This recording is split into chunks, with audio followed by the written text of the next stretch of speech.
Please, someone save me from this den of iniquity by sending me to a hell carnival. Hi, everyone. Welcome back to Deep Magic. It's great to see you all as usual. We will be having Araya today, but she will be joining us at a dramatically appropriate moment. So anyways, this is our finale for, oh my God, are we on season 4 or season 3? I'm losing my mind a little bit. We're on season 3. Season 2 was all Hurantis all the time. Exactly. Anyways, welcome to the end of season 3. We are so glad you're here for this ride. I am planning tentatively to bring back season 4 on September 10th. So that will be the Friday of September 10th. So hopefully everything goes as planned. Anyways, we're going to let everybody introduce themselves and then we're going to get started. So, MJ. Hi, I'm MJ Bradley Lestrange. I'm a writer and podcaster. You can follow my work on certainpov.com. Awesome. And John. Hi, I'm Professor John Bradley Lestrange. You can follow me on TikTok at The History Wizard, where I shout about everything. Hi, I'm Rhea Stand-in. You can follow her at explosive_donut. Do it. I'm telling you to do it, and I'm doing it where she can't hear me, so then now she doesn't even know it's happened yet. So go do that. And Velvet. Greetings, morsels. I'm Velvet Divine. I use favorite pronouns. You can find me pretty much everywhere on the interwebs at OG Brown Sugar. I'm an actor, freelance writer, voice artist, variety streamer, and begrudging academic. Aren't we all, though? Michelle. Hi, I'm Michelle Sealight, and the C stands for Catch Me Online at Michelle Sealight. You can also find me now as the storyteller of City of the Saint over on the Uvu Lords Twitch channel. Awesome. And I'll be storytelling that every Thursday evening over there, and then episodes on YouTube a week later. And then you can also catch up on all the odds, ends, and bits of streaming that I do at twitch.tv/Michelle C. Light. I've been streaming some Among Us. Woo! And Junie. Hi, I'm Junie Vanish. You can find me on Twitter, Twitch, and a whole bunch of other places because I live on the internet. It's easier that way when you're a virtual adept.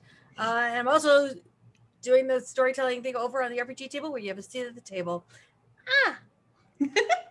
And I, as always, am your local chaos bringer, Spectral Lafette. You can find me most places on the internet by that name. You can follow this show on Twitter at Arc of the Dragon. You can follow this show on YouTube at Archives of the Dragon, just the same as here on Twitch. And you can like, follow, subscribe, and all of those things at both of those places. So go do it. No, I'm going to sit here and watch you while you do it. Go. Now.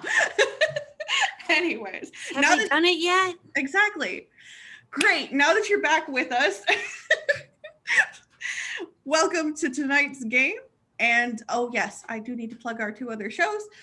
We do a Sudbury by Night on Saturday nights. Our finale is coming up tomorrow for season 1 for that game as well. So you're just finale'd out, and then every 2 weeks we do a game with John over there, which is a lovely Mass Effect game in which we do chaos. So, join us for those things too. So with that, I'm actually going to let Rhea into the chat. Yay! Dramatic moment! Dun, dun, dun! Yay! Hey, sorry I'm late. What did I miss? Nothing. Nothing He at said- all. You literally just came at the end of the intros, and we made sure to plug explosive_donut when you couldn't hear us talking nice things about you, and you can't all- stop us. Never say nice things about me. No, that's a mistake. We all did. All of us said at least one nice thing about you. No, Some of It us was- 3. no, that's the It was worst. glorious, I have to say. Yep. And now that you're back, you can't stop us from saying nice things now. Damn it. Like how much we love you and appreciate you. I Exactly. love you all. So we now have our full cast here, and we are going to get started. So we had some lovely moments in the Forest of Lost Dreams and this carnival that I have produced for our motley. Jack met his dad. Iris met what we think is her mom. Annunciacata got asked what the symbol of her hope was and then had to give that to the barker at the door. And Lakoka had to give a symbol of defeat to the barker at the door as well. So, things are going great. And Madden gave up his bleeding heart. He did. Let's not forget Madden. Look, Madden has some things going on right now. It's a good thing Anne didn't see that. And he has a type. Yes. Emotionally yes. unavailable. Ouch, that hurt. I mean, Hey, Anne, how does it feel that not we're me. the same? I know, right? You're me, but hotter. I would. Oh God. Well, that's because you're the like merkin. You can't get like hot underwater. I would. Wow. Hold on. Holy crap. I'm actually pulling this out. Jesus Christ. I am 2 for 2 on the shade. Iris has mom issues now. Anyways, Holy I was gonna deem them both danger sluts, but whatever. I mean, you're not wrong. Ouch, are we talking about Jack or John? But like Jesus. I know who I married. I know who I drove to the hospital that one time. I swear I intended to tell a story tonight, guys. Welcome to Comic Hour, where we turn around and tell you all the fun things that we did as Faye, and then make jokes about ourselves. Anyways, this brings us to Gray and Daniil. Now, both of you successfully navigated the Palace of Shifting Hallways with the help of your friends. You avoided the Sovereign used by Gutsplicer on everybody to keep everybody in place. Well, actually, it was used by Cressida, because if Gutsplicer had used it, it would have been a bigger problem. However, also, the palace went backwards in time, like the minute you left.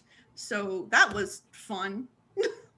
Because the huntsman was definitely going back to the moment where Lou and the Morrigan were in the room. So that's fun, and that's probably still going on over there. But you successfully escaped out the back door, the back They're gate. all dead now. However, Gray, you would have been proud of Iris.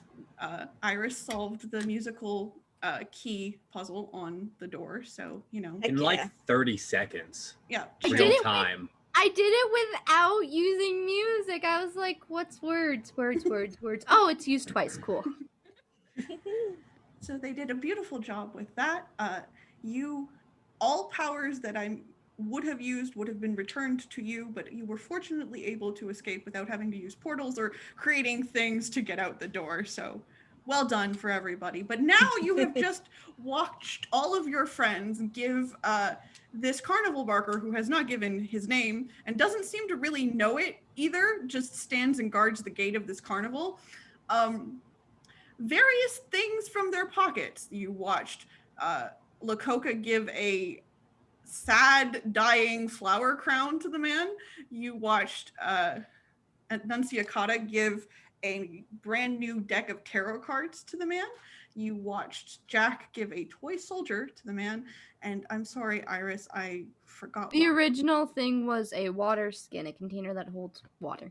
Yes. So now the barker says, tickets, please, to both of you. And he looks at Gray and says to them, I need to know the symbol of your worst moment.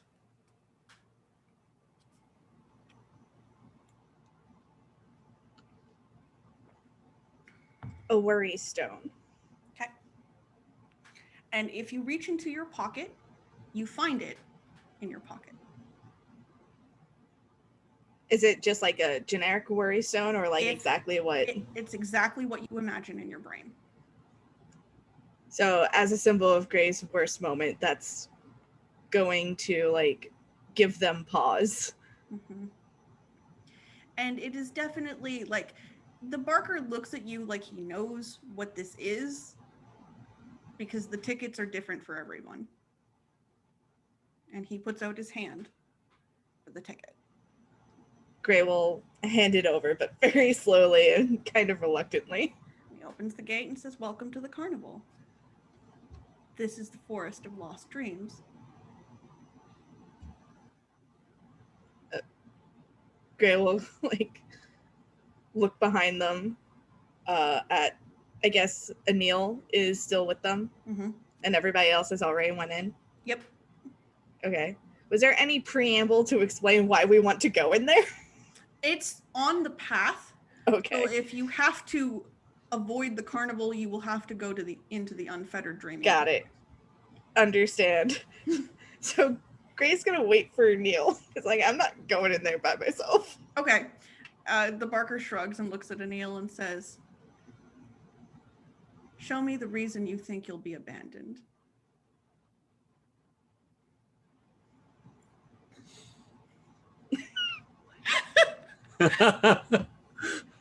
That hit me right very deeply as well. I'm so sorry. We all felt that in our souls. Yeah. I saw the faces we all made. That was aimed collectively at everyone. I didn't realize we were doing therapy tonight. Okay, I have to tell this. In fairness, I have a Scion game that I play with my friends, and we have a bunch of Greek gods in there, and one of those parents is Bridget, and Bridget showed up to check on her kid and was like, "Y'all seem stressed. We're gonna do some therapy." And the Greek gods were like, "No, we are not." Glad I brought alcohol.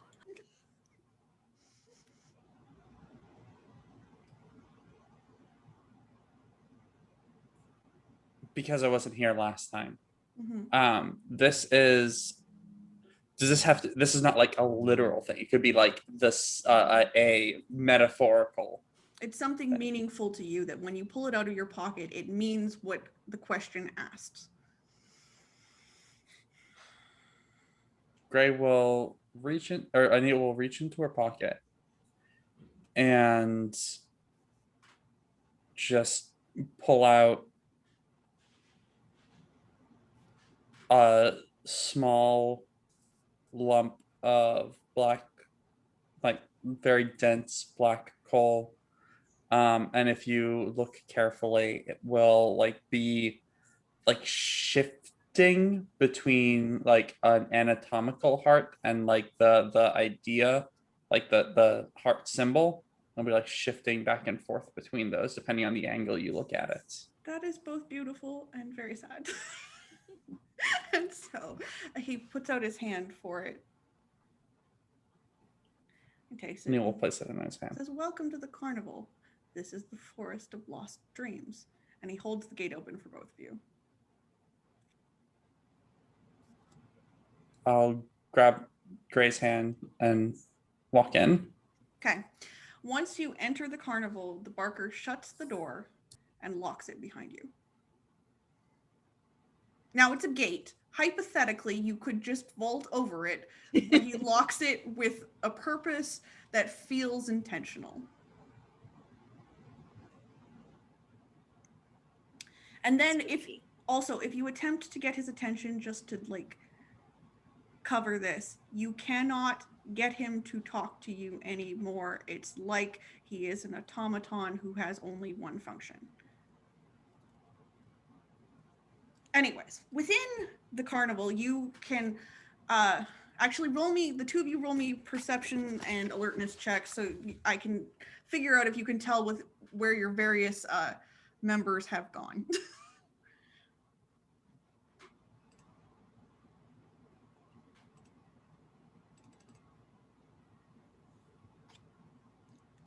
I'm guessing base 6. Base 6. I just need 1 success. 3 successes. Okay. Gray, you can spot fairly easily Jack heading towards the main Mad Hatter style tea party that's happening in the middle of the fair, but where everyone else has gone is kind of a mystery, largely because you've spotted one person and Haven't got there. 3 successes is enough to know that everybody split up. You can identify the fact that Iris has found some sort of like spear exhibition to go see. Where Lakoka is, you're not really certain because Lakoka hasn't found the place she's going yet. And Madden and Annunciacata have found a tarot reader's tent. And you can see them just entering it. Which I'm going to put the two of you on pause temporarily and go back to Annunciacata and Lakoka. So Annunciacata, Madden helps you find the tarot reader's tent there. It is a full tent. It's not just one of those little houses where somebody is sitting at a booth and like waiting to tell your fortune or anything like that. It is a full tent. It is not that Annunciacata can see this, but for the edification of the audience, it is not striped. It is a deep purple color. It is bedecked with lights that are not electrical. So like actual little fairy lights, nothing alive in them, but like they look like little balls of light floating around in there. They're in little glass jars that tinkle when the wind moves. So you can definitely hear that. And there's a sort of hum from inside of the tent, like someone is singing or like following the melody of something.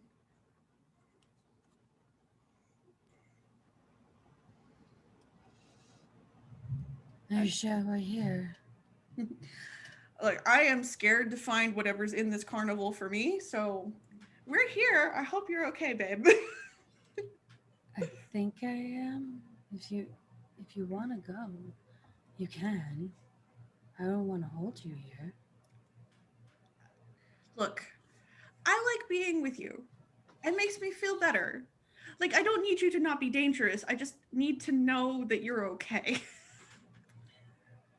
It's a tarot deck. It's a tarot reading. Tent. What could possibly go wrong? I don't know. The ticket guy made me hand a full beating heart to him. What could go wrong? Sorry. What? Yeah, that was my ticket. So yeah, what could go wrong, dear?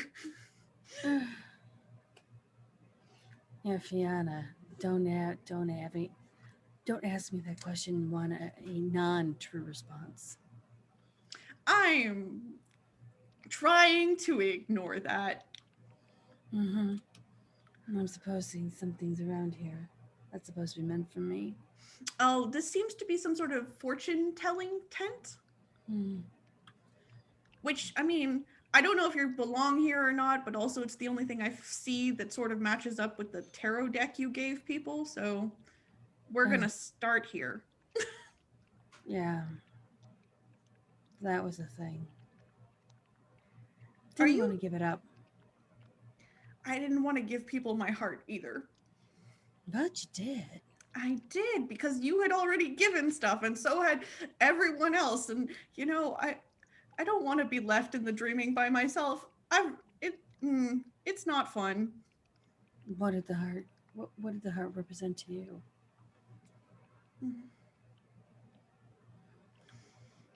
He's quiet for a minute. He's like, my faith it'll all work out in the end. Oh. That's deep. I gave my hope away. I'm hoping that because it's the forest of lost dreams, maybe we can find things in here. Sure.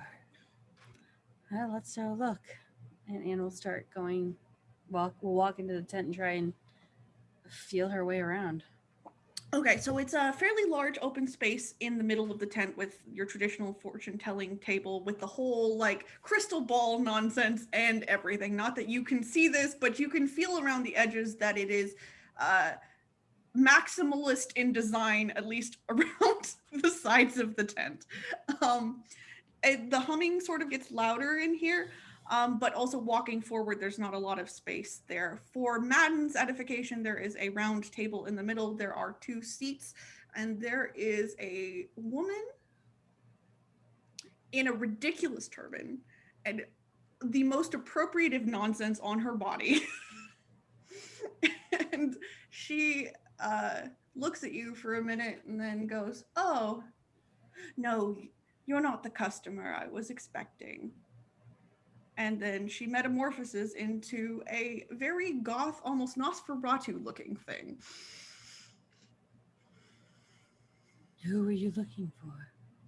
And goes, well, you are one of my clients, certainly, but I was expecting the louder ones.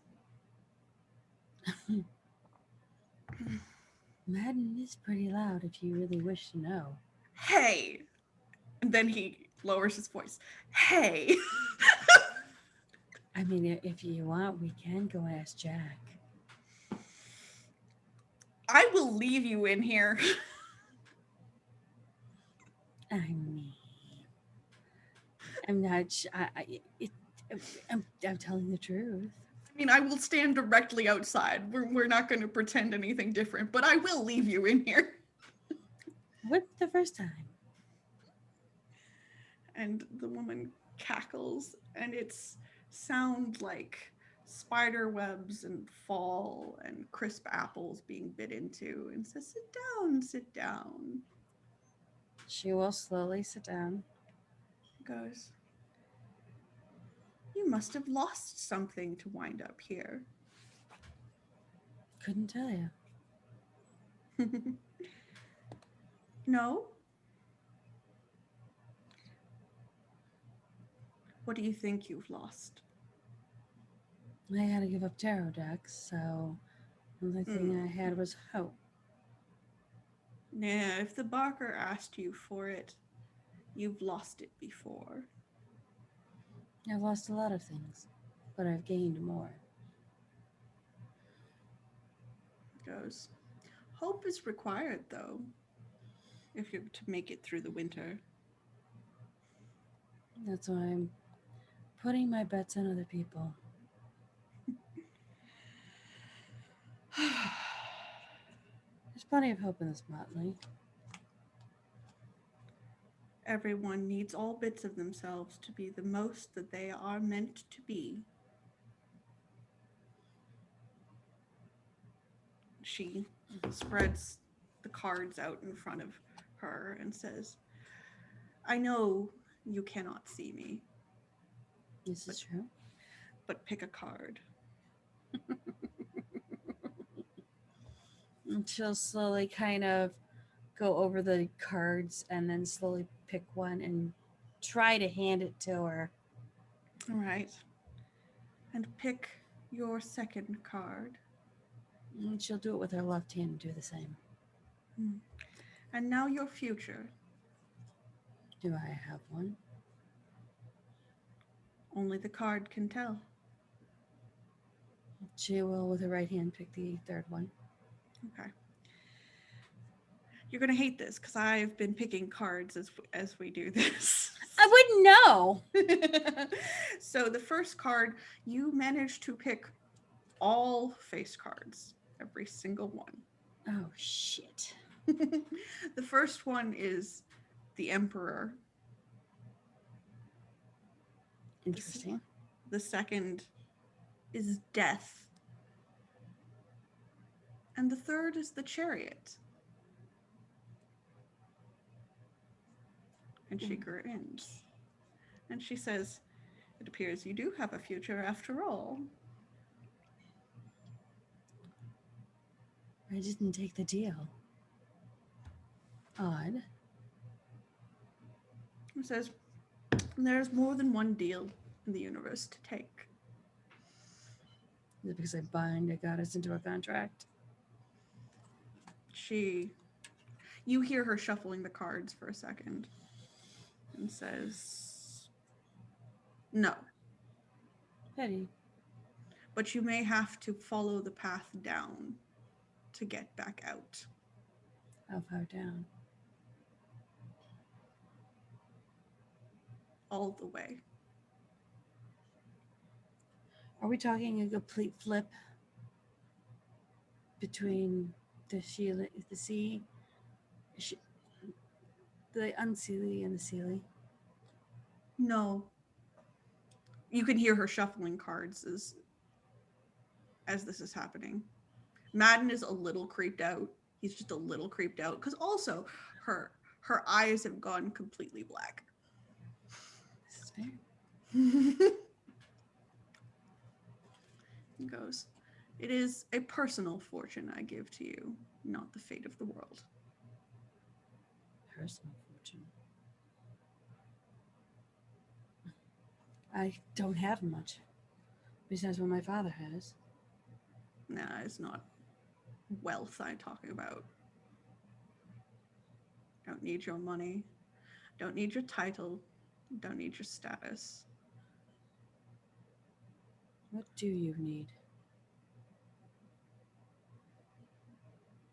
The cards want your renewal. What renewal? Like the phoenix. Death and then rebirth. Are you saying I have to die? I'm saying the cards think so far. But it might be vast change. So, depending on the circumstances of what I die for, I might be reborn. Yes. Interesting. But it may not be death. I have seen this card come up before for flips of court and allegiance and personality at times.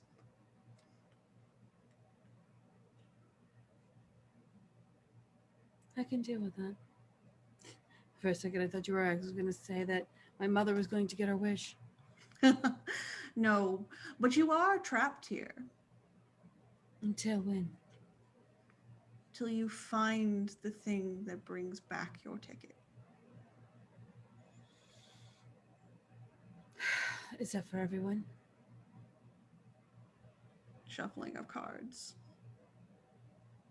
Yes. So we have to find everyone's ticket. Good luck. And the tent shimmers, and you can feel the cold night air around you again as if it was never there. Man, and we gotta tell everyone. I think they're all doing their own thing. Hang on a second. And he starts looking around. Lakoka, where do you head? You are on the path to win every ticket, yes? Yes. I was asked for a symbol of defeat, so my guess was like, okay, shit, I gotta win all the things now. Okay. So you start at all of the carnival games.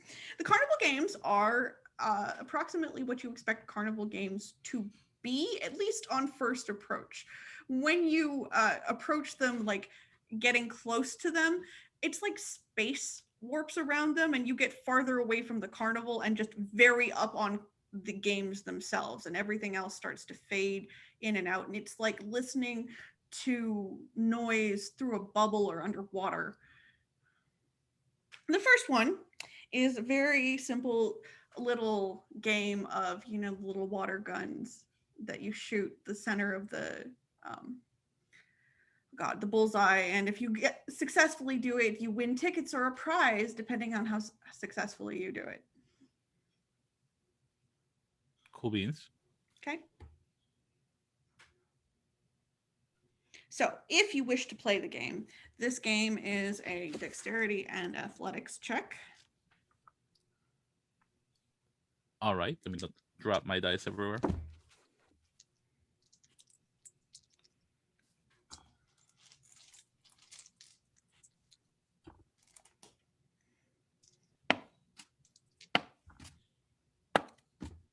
Six successes. Okay. As you play, and you very successfully hit the middle of this bullseye, and it starts to fill up the water balloon behind it, and you're like, this is easy. This is going to work perfectly. And as you do it, the bullseye shrinks to 3/4 of its size, to half of its normal size, to 1/4 of its normal size, to 1/8 of its normal size, to a 1/16 of its normal size, to the point that the water stream is too large to fit the hole. But your dexterity and athletics check was perfect. I'll look at whoever's manning the stand and just be like, yo, what the fuck?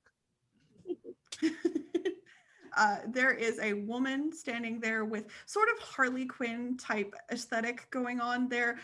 Blonde, pigtails, and she grins at you and goes, gotta try harder. I'm gonna spray her with the water.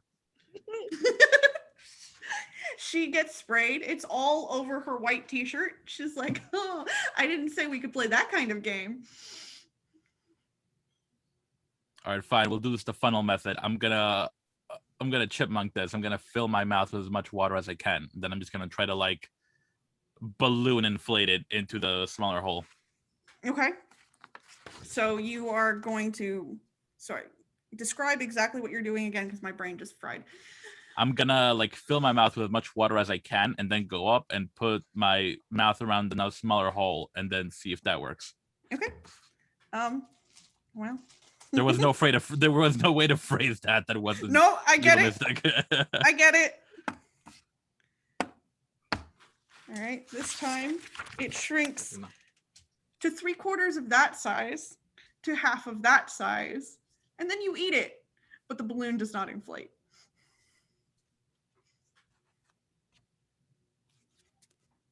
All right, fuck this. I won. What is the biggest like prize, if assuming there are any like hanging around? It is. Ooh, let's go for it. It is a giant iridescent dragon. I'll take it. Okay, but you didn't win because the balloon never inflated. So she just grins at you, goes, "Take your prize if you want it." Want is a weird way to say one. That's your bullshit, not mine. And she hands you the hook and says, "Get it down if you can." Can I get it down? Roll to use hook. I mean, roll to hook. You don't have to roll to use hook. You can use the hook, but as you like stick it towards the prizes, they seem to be like another foot in front of you. You've not gone anywhere, nor have they. I'm gonna start jumping to try to get it. Okay. They maintain their distance from you at all times.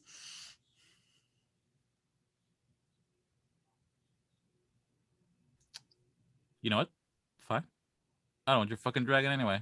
I can make a better dragon. Okay. Do you leave this booth and go to another, or do you attempt to and I'm taking the hook. Okay. What game do you want to play next? The one where you like have the skee ball type thing where you have to throw the baseballs through like the certain Absolutely. holes. Lord, sorry. I am having a good time with this, but all right. You go up to a skee ball. This particular one is run by two Barkers who are twins, and they are one female, one male, and they're step right up, try your luck. You look like an excellent contestant. You want to try your hand? Absolutely. Just gonna set a ground rule. Tweedledee and Tweedledum. Don't try to fuck me like Harley Quinn did over there. Oh, we absolutely will not try and fuck you. And she does laugh. It's phrasing. Uh-huh. All right, I'll give my best shot. There's a rule with this one. Okay. For every shot you miss, you give up a piece of glamour to us. Fine. I don't miss. Excellent. And let's play. I'm gonna throw it, but I'm gonna go like full Space Jam. I want to pour some Dragon's Ire into it. Okay. That will just make the ball sturdier, so I don't think you want to do that. Oh, okay. So you are going to use a dexterity and athletics roll for this. Cool. I also will give you an opportunity to wits and streetwise this. Oh, sure. What's my wits again? All right, my wits isn't bad actually. Mm-hmm. Yeah.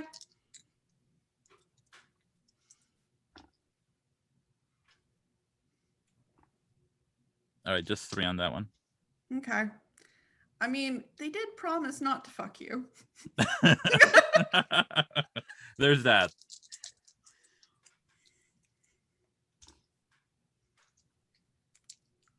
Okay, so far so good on the actual ball toss. Okay.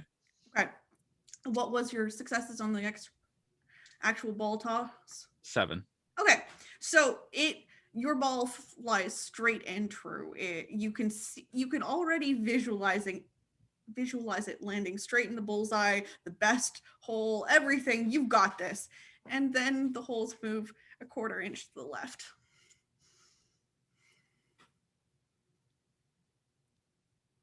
You can see it happen. There's nothing wrong with your throw.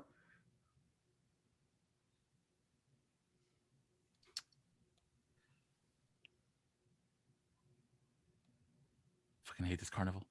Okay. And they grin and goes, that'll be a piece of glamour.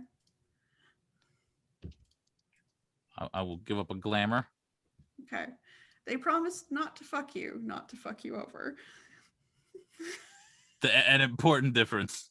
Yes.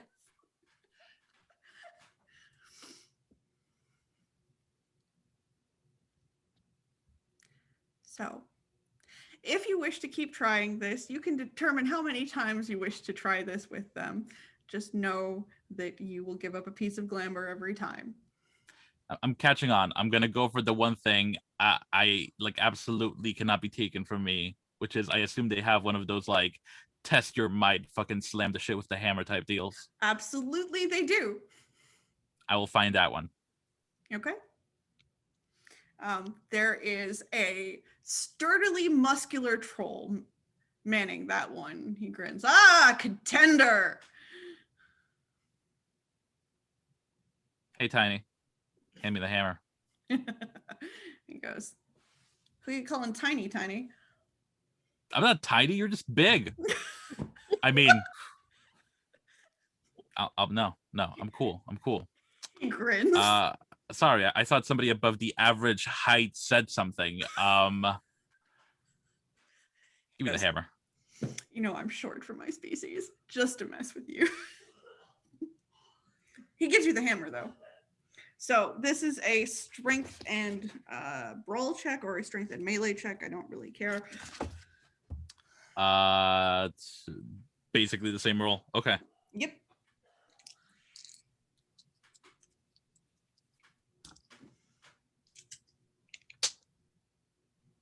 I'm dropping shit.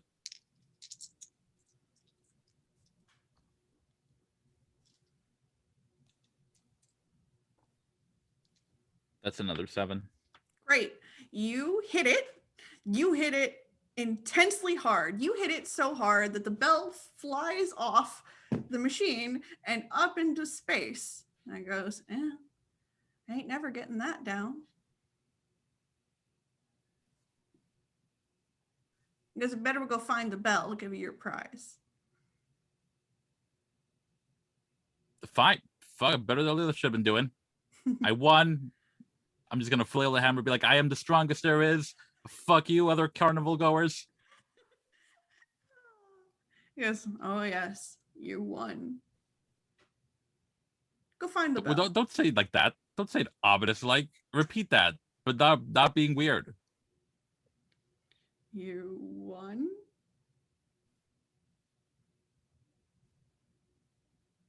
Fucking hate this place. I'll go look for the bell. All right, we are going to go to Gray and Anil. So you can. I'm taking the hammer. I have the hook in the hammer, just so You can everyone take the knows. hammer. There are other games to play too, so if you want to like play other games in this time, they all go in similarly frustrating ways. The Coke is my favorite.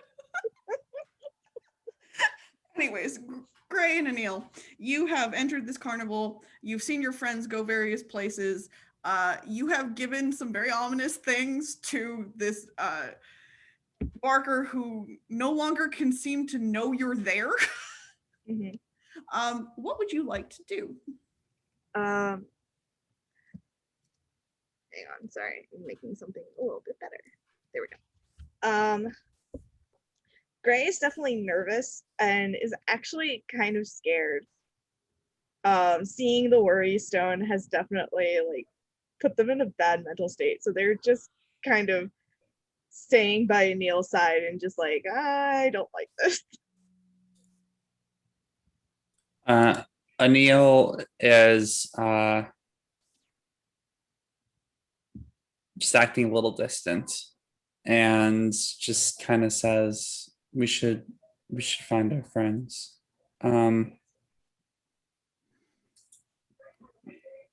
Who do you want to try to find first, Gray? The only person that Gray saw was Jack. Anil would have mentioned who she saw to Gray. Okay. Or we could try to find Lakota. So is Anil being like very like clearly putting space between the two of them? Like, is this a complete 180?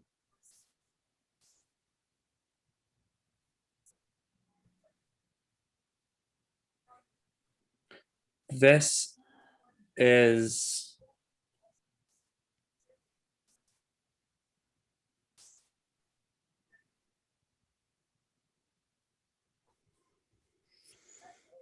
I'm trying to gauge if that would worry Gray more than going to find anyone.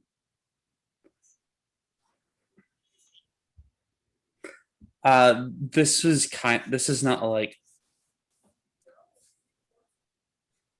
emotional 180 like Anil, like there's no change in like physical space or anything like that, but Anil is just kind of really lost in thought, it seems like, and not really like paying attention to Gray's energy in that sense. Okay. Does that make sense? Yeah. I think that's something that Gray would kind of chalk up to being like, this place is spooky as fuck. Nightfall from your back goes, I will cut a bitch. Gray will pat Nightfall and be like, there, it's okay. Yep. The spooky carnival and the dreaming, totally fine. Just let me know if you need me to cut a bitch. I will absolutely let you know if I need you to cut a bitch. Thank you. I'm always safe when I have you, Nightfall. You can hear Nightfall grumbling to himself in the back. Yep. That sounds Love this right. fucking sword. Anil will just like deadpan say, we'll just be like, I love this fucking sword. That's a good. I was about to say, it was like, it's a good thing I asked you to make it. I think. And so Gray will chalk Anil's attitude or like distance to like, this is a spooky place. I am also not feeling great. I don't know who we should go after. Do you want to explore on our own? I think it would be a bad idea to split up further, because that will make finding everyone harder. Okay. Maybe we should go find Jack, since you two seem really close. Sure, I guess. Gray will also be like, we do? Weird. Okay. If you start heading towards Jack, he is in the dead center of the carnival. Like it's easy to find him, but there's a lot of stuff around you as you pass by. And one of the things that Gray passes by is the Hall of Mirrors. And if you catch a glimpse of any of the mirrors, and actually roll me a perception check, so if I know if you did that. So perception and alertness, please. Ugh. I don't like those things. For just Gray or just for Gray? Aeneas? Okay. Because you would not be able to see what Gray can see. You got a 5, 3, and a 4. I perceive nothing. That's good, because you don't see it. Is that good? I mean, it can't concern you when you don't see it. I guess that's fair. If you don't see Raya your body is distorted in a concerned. funhouse mirror, you can't have body dysmorphia. Joke's on you. I've never been to a funhouse and I still have it. You know what? That's fair. Oh, womp womp. Anyways, you are successfully able to make it to the Mad Hatter's tea party because you missed the thing that was there. But in there appears to be an adventuring party of some kind, like a whole she battalion of people toasting and cheering and, singing battle songs about how they're going to fight a dragon. And I'm going to pop over really quickly to Iris so that we can get something done before the break, and then we will move on from there. Iris, the woman with spear in front of you goes, "Oh, I remember. My name is Thea." Hi, Thea. Hi. Thinks she's my mother. I'm Iris. It's nice to meet you and your cavalrying crew of carnival goers. Oh, I don't know these people. I just sort of live here now. Right.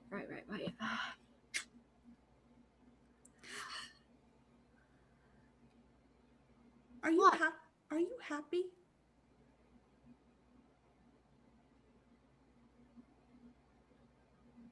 You mean at this very moment? Or like in general? She goes, "Oh, well, I suppose I can find out myself." And she reaches out for you.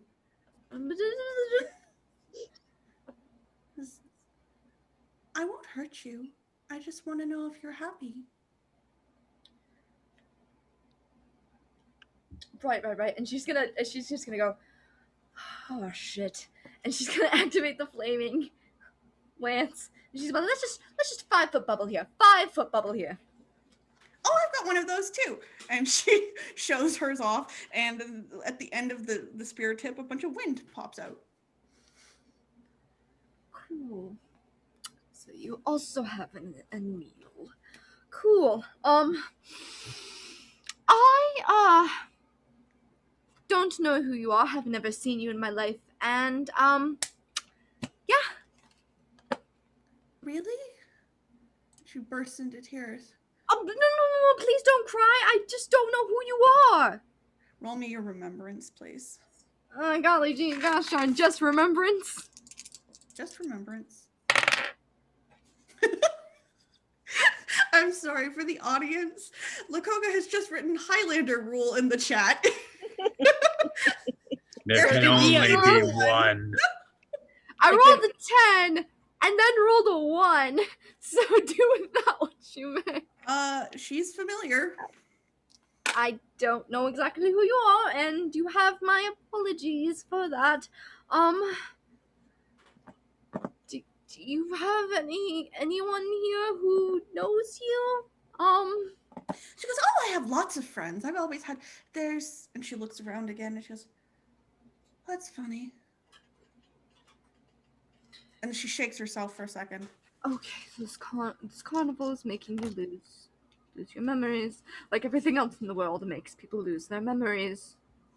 She goes, "Oh, I know where I am. I'm absolutely at home. Isn't it a beautiful castle?" There is no castle here. We are in a... We must be having a fair. I used to love fairs. There is no castle here. You're in the forest of things that are lost, and apparently you are very, very lost. She goes, "Oh, well, I mean, that was always a fun place to go, especially when you wanted to get drunk." No, this is not a fun place to be. This is not a fun place to get drunk. Pull yourself together. You're supposed to be a Diarmuid, for Christ's sake. That shakes her for a second.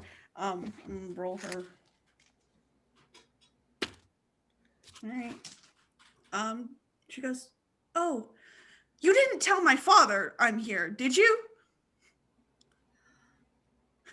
Nobody told anyone you're here. You are here in a place where people aren't supposed to be. I need to get the hell out of here. She goes, "Oh, don't worry. You'll be safe, I promise. I'll make you safe." I am I've been around enough people who've said weird things to me to know that that feels weird. And I don't like this. You're She goes, I don't know who you are exactly. oh no. I've been gone too long. I'm a terrible mother.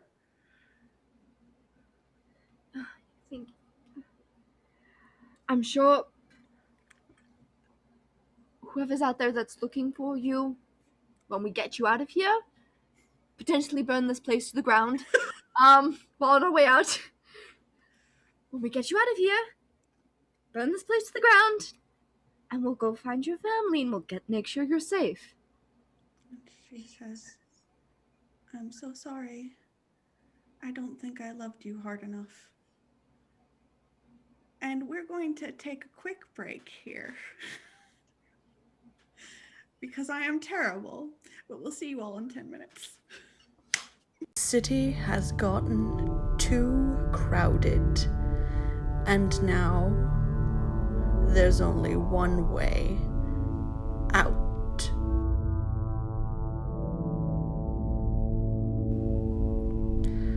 Follow the highway north, on past Barry, all the way to Sudbury, but stay on the lighted path.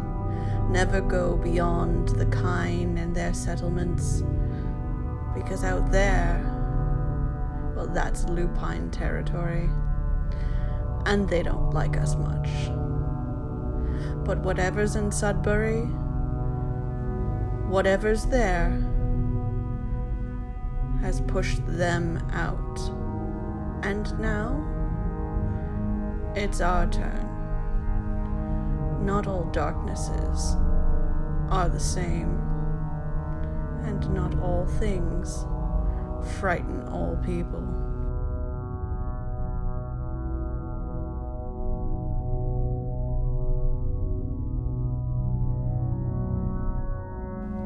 You never know what's behind closed doors, or what secrets you may find.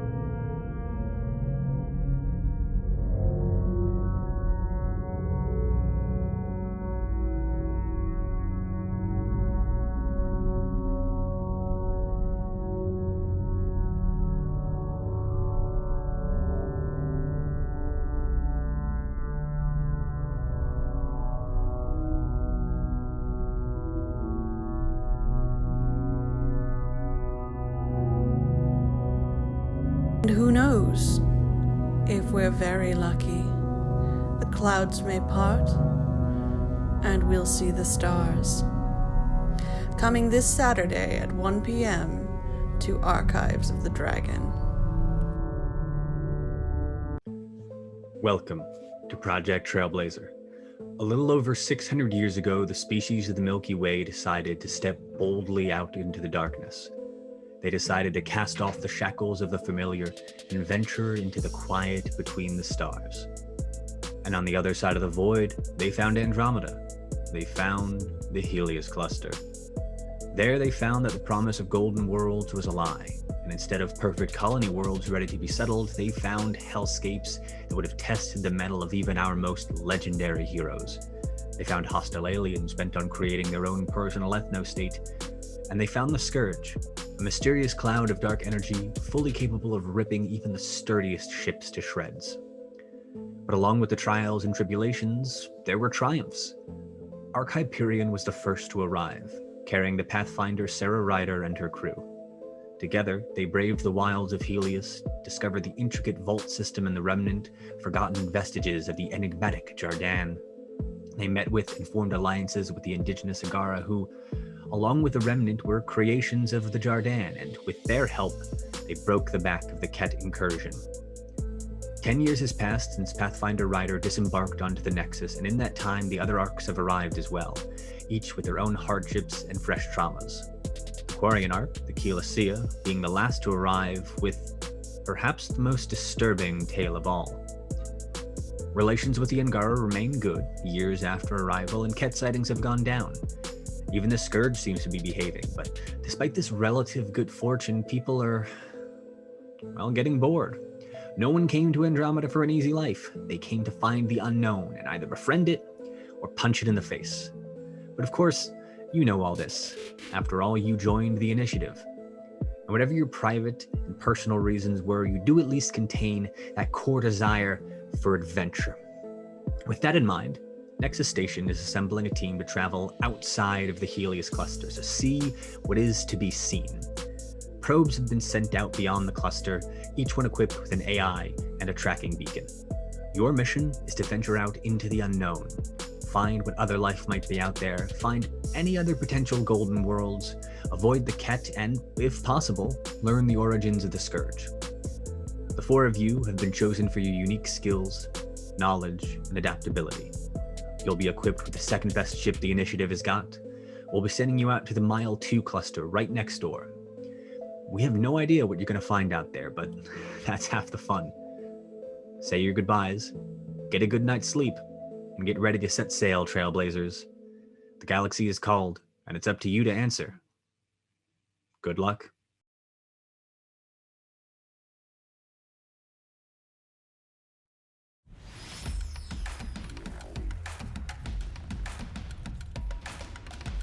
We picked up these 4 in Andromeda. You should see their service records. Dambra Sergal, aka The Experiment. Since arriving in Andromeda, they've been on a rampage across the galaxy in a quest for extreme thrills and science. Aviva Nar Vera, exile, thief, wanted on over a dozen counts of sneaking. What the hell? Alumi Druis has been traveling recently as Aviva Nar Vera's personal distraction / battering ram. Project 64144734, also known as Galatea. Who called her that? Herself, mostly. They're wanted largely on charges of tinkering, tailoring, and surgery. Oh, I'm sorry. I didn't know how this machine worked.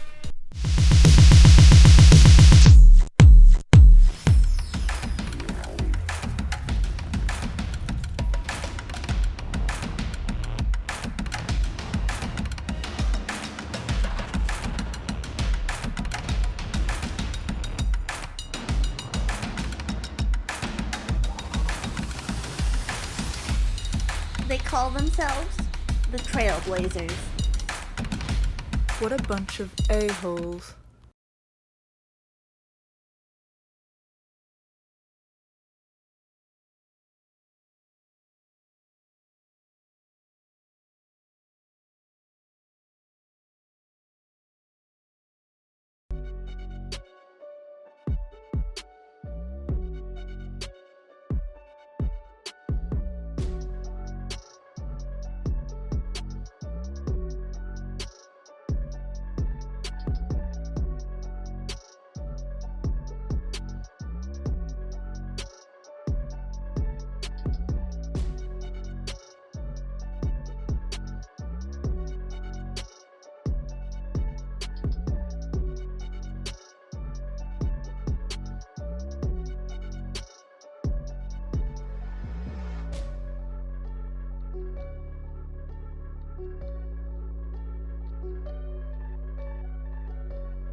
Hi everyone, and welcome back after my spicy trauma moment. Let's move on. Iris, I'm going to leave you with that particular moment for a moment here, and I'm going to move to Jack. Jack, you are standing at the table with what is hypothetically your father. We've not really established that to be true, but what you think to be your father.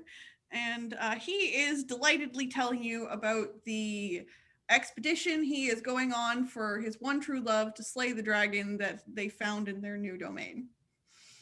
Yes. Last I remember, he was crying in my arms. Yep. Because you told him that he had not come home and he was sad. Yeah.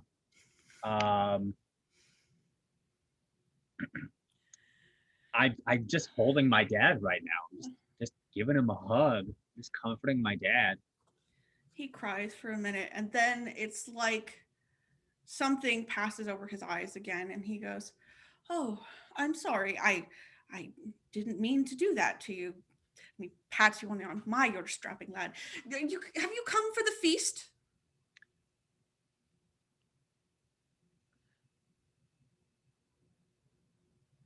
No. I came to find you. Me? Well, I'm right here. Yeah. It's been too long. I can't even remember the last time I saw you. He pauses. He goes, "Do I know you?" Yes. Well, then you'll have to refresh my memory. I'm sorry. My wife introduces me to so many people.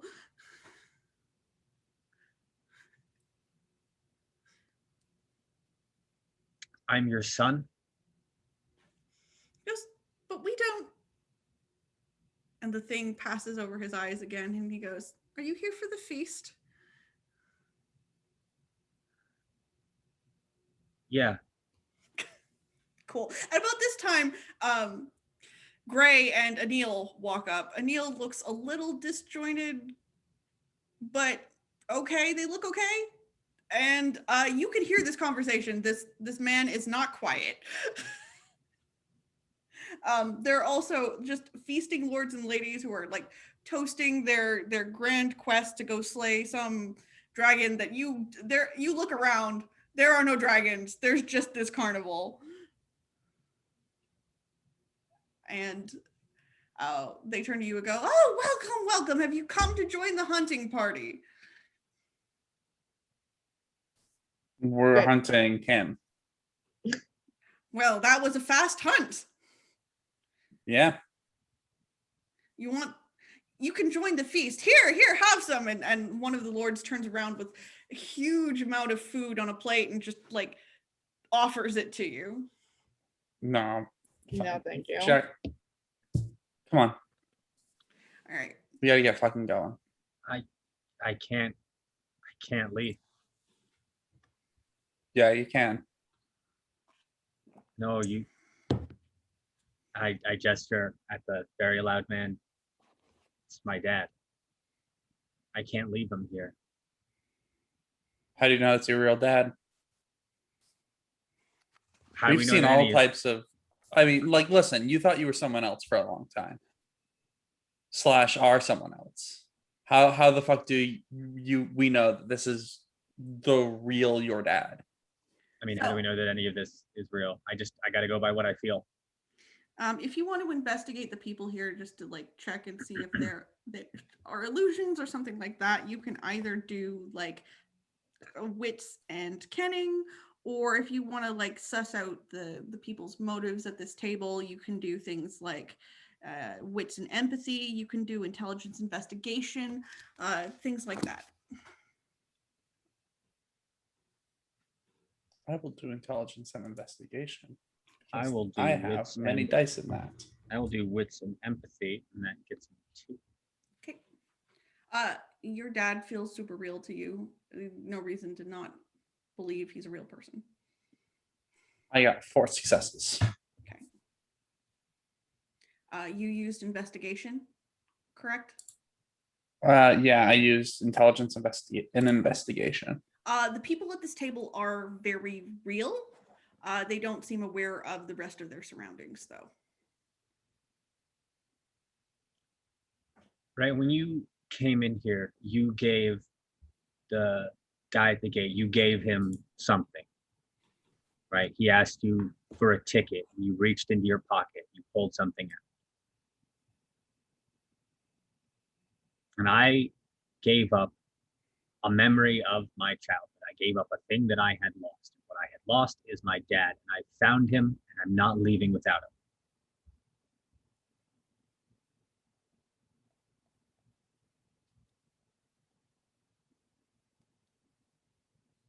Goes, oh, that's so sweet. I often take young knights under my wing, but my wife and I have no children.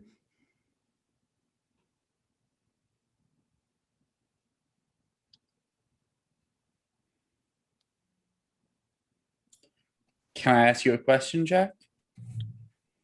Yeah, go ahead. Did you ever fucking know your dad? Like, did you ever exist in the same space together at the same time? Storyteller note. No, you didn't. I mean, you grew up with stories of your dad, but you don't have any like intense memories of him. No, he was gone off on some quest by the time I was born. It's hereditary.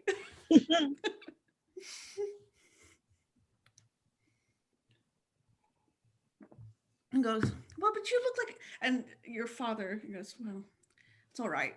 You look like a strapping lad. I'd be happy to take you under my wing. I'd like that. Good, good. What do you like to eat? We have pheasant, and we have fruit, and we have, do you drink? He's got like a goblet full of wine. I'll have whatever you're having. Great. He passes you a goblet full of very beautiful looking wine. Smells great. All the food smells good. And goes, here, have a drink. And I want to investigate the drink. I love how nobody trusts me. I've read enough fairy tales. Don't eat the food. That's rule 1. They're fucking liars. That's rule 2. No, they are absolutely not liars. They are just creative tellers of the truth. What am I rolling to investigate this wine? You are going to roll me either wits and kenning or a gray mare and gray mare and wits. Okay. You would not have time to run tests on it, which would be an intelligence thing. Trace. Okay. I'm trying to think of how to describe this. It smells like wine. So in general, it's food. It's actual food. Yeah. The other people seem weirdly fixated on it though. So there could be something wrong with it, but what you don't know. Something in this space is causing these people to forget that they came here for a purpose. All of them came here to find something, and something has caused them all to forget that. It's either time spent here or it's the food. Yeah. So Jack's just gonna pretend to take a little drink of the wine, but I'm not actually gonna drink any of this shit. Okay. And goes, well, sit down here. Gray and Anil, what would you like to do?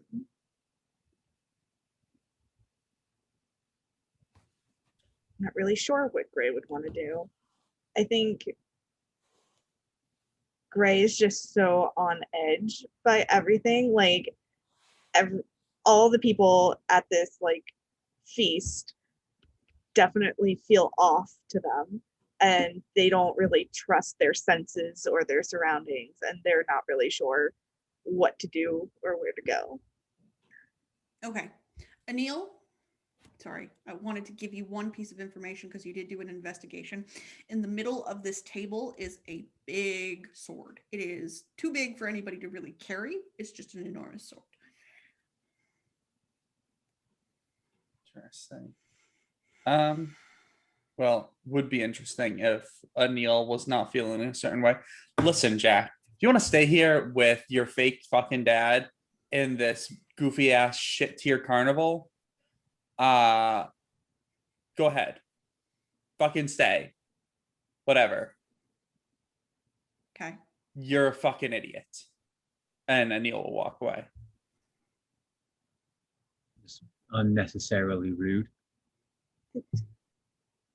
Gray's gonna feel. I, Rhea, am very sorry. No. I get you.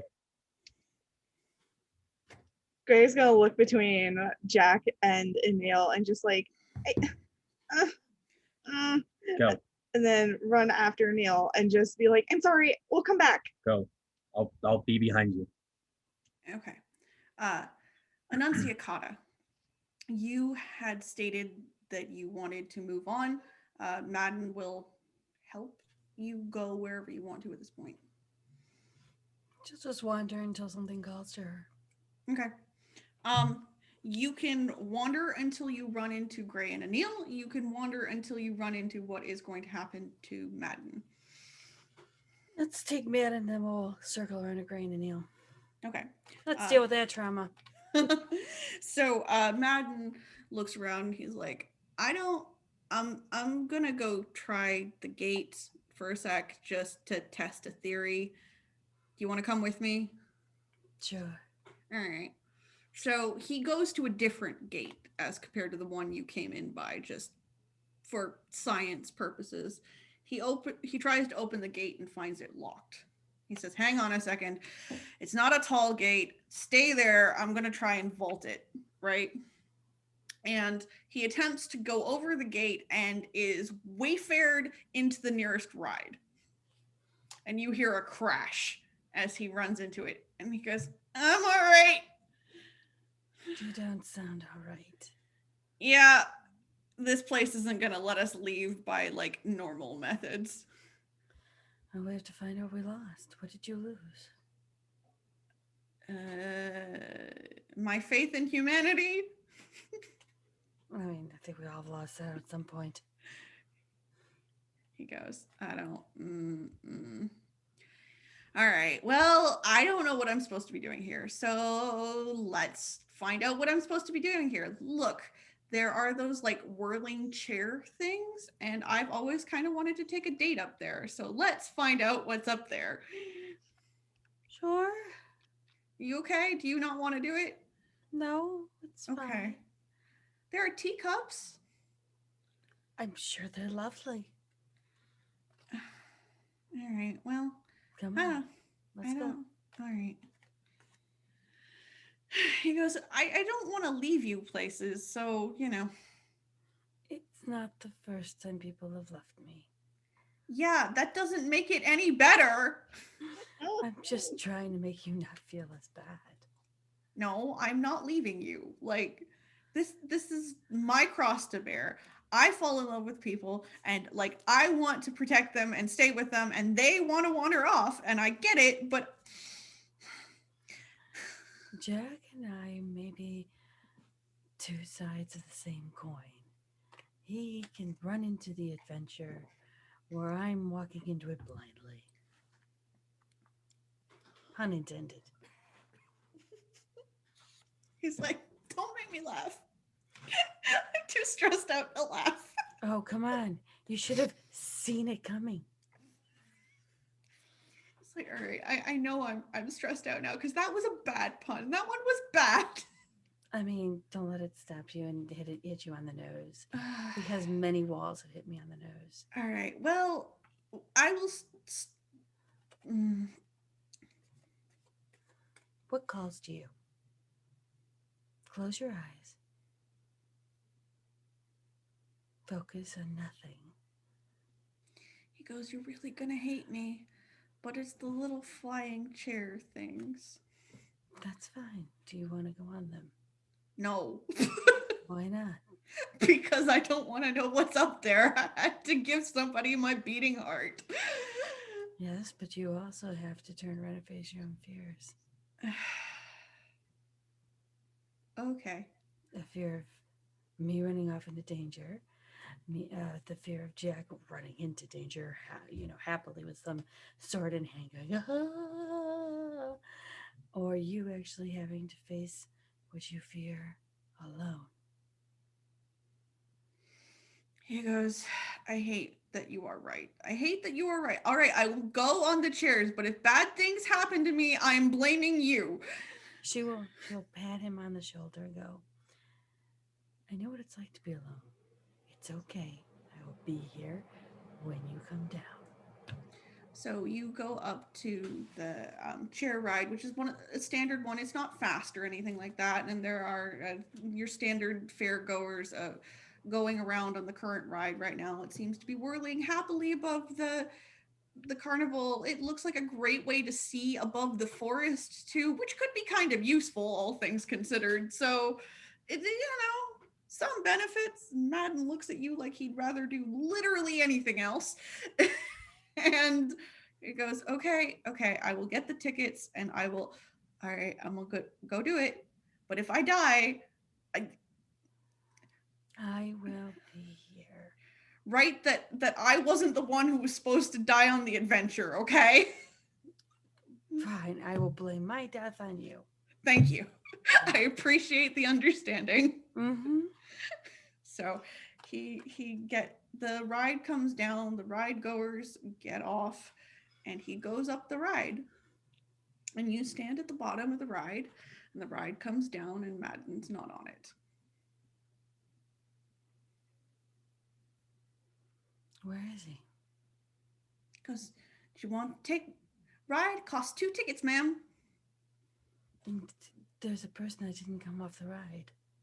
Goes, ma'am, all I can say is the passengers meant to come down came down. Wait, who meant to come down? Yes, ma'am. She'll look around for tickets to hand to this guy and get on the ride herself. Okay. She's gonna get sick. All right, you get up on the ride. You can't see anything. It feels dark, cold. You can feel the wind brushing in your hair. You think you hear voices. And you come back down safely.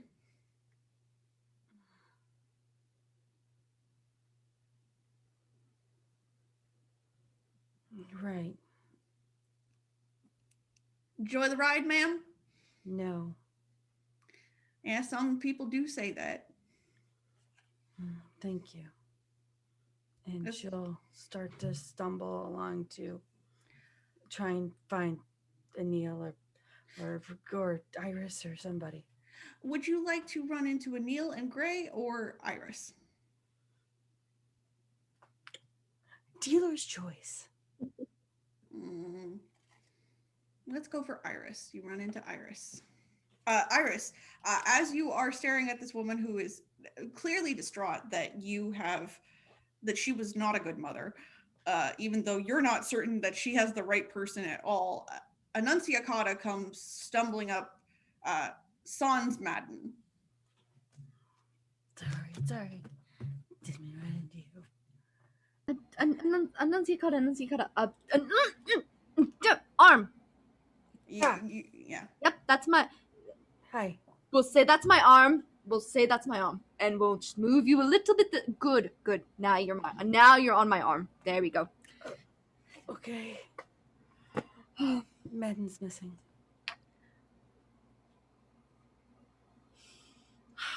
Plus, we also found out what we have to do here. What do we have to do here? Find what we lost. And that will be our ticket out. Okay. I need to help this woman find her marbles because she thinks she's my mom. Is she? I don't know. I never met her. Ma'am. Oh, hi. Are you my daughter's friend? She tries to wipe away her tears like they weren't ever there. It's a very Iris thing to do. Give me your hand.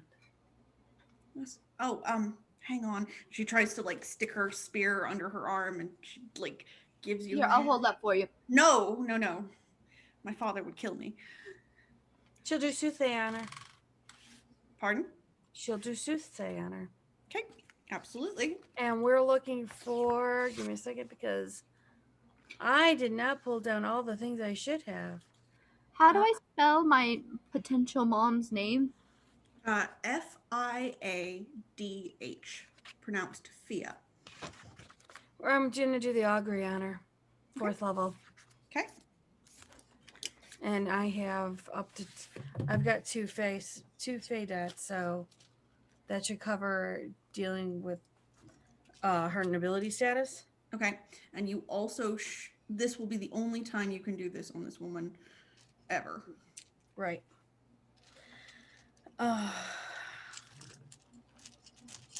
Sorry, grabbing all the dice I need. So it will be it will be Fae, Soothsay, and your glamour. Because I like pocketing glamour. Okay, give me a second. That gives you a number.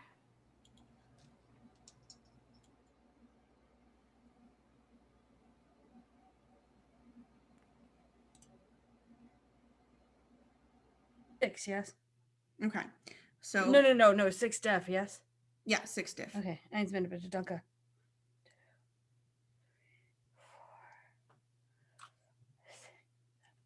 That's a 7. Okay, so how augury works is you get clues and signposts per success rolled. So you will get 7 clues to this person's identity.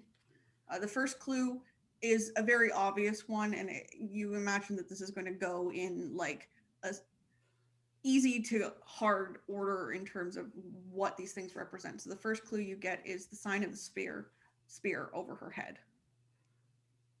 The second thing you get is a fiery ball of red hair. It is literally on fire at this point. Kind of like what she knows of Iris. Mm-hmm. Okay. The third thing you get is a castle by the sea. Mm-hmm. The fourth thing you get is a symbol of the Holy Trinity. Okay. The fifth thing you get is golden armor. The sixth thing you get is a father with child, a mother with child, a mother with child. Okay. And I'm on 5. The sixth thing you get is, sorry, I didn't have this planned. Improv. Yeah. Nobody ever has this planned. Exactly. Mm-hmm. Then they would expect the Spanish Inquisition. The sixth thing you get is a rift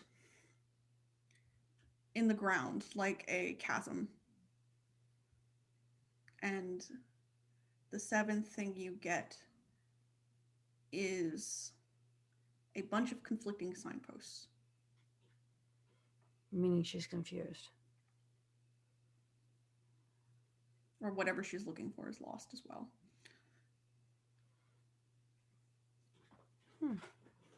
And as these signs show up, she's going to tell Iris exactly what she sees. Okay.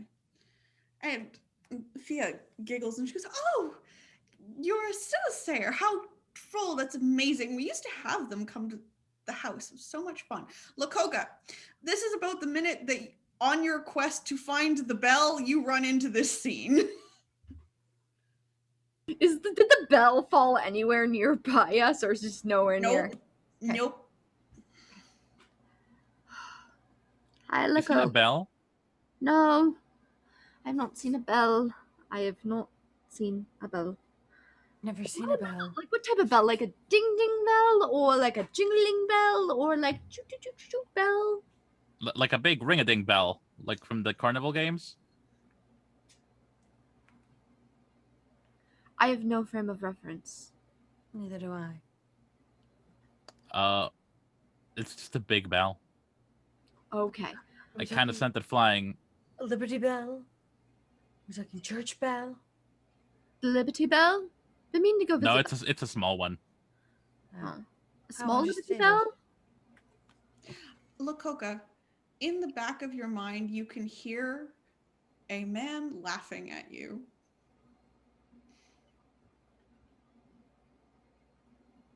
You'll No hear one that? else. No one else can hear that. No, but we have to find. Someone's what we laughing. lost. What? What? Is it just like all over, or is there a specific direction? It's like it's following you. So it's always like if you turn your head, it's always like directly behind your head. I want to do like a really quick heel turn and whip the hook like Okay. behind me and just throw it in that general direction. All right. You throw the hook in that general direction. It's still laughing behind you though. Lakoka, this is Fida Lakoka. Fia Fia. looks at- he goes, "Oh, you're Red Cap. I mean, I'd say we should do an exhibition battle, but like, that's a little unfair. Why? Oh, because I'll trounce her. You don't have your golden armor, do you?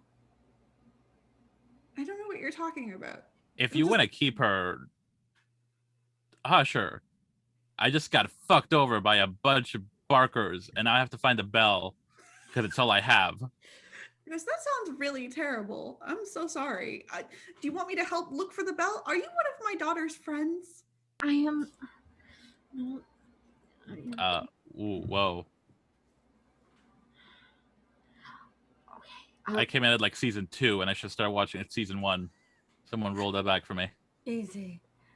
This lady thinks that Iris is her daughter that she lost, but she really fell through a chasm, and now she's forgotten what she's lost, and she's trying to find it, because if we find what we've lost, that's our ticket out of here. And Madden's missing. I mean, Madden always turns up. Dreaming's a bitch, though. Shame about the chasm. Have you I checked haven't your lost purse? anything, though. I don't know. Have you ever lost a fight? Have you ever lost your honor? Have you ever lost something? I mean, honor. What even is honor? And if anyone tells you I lost a fight, they're fucking lying. Okay. And I didn't lose those games. I won them. But Harley Quinn and the fucking Twiddle Tweens are fucking with me. Are they fucking with you? Or are they are they rigged for everyone to lose so they can gain something? I'm gonna press pause on this really quickly and move over to Gray and Anil. So, Gray and Anil, you can go find the rest of the group if you want to. At this point, though, I'm going to have Anil roll perception and alertness.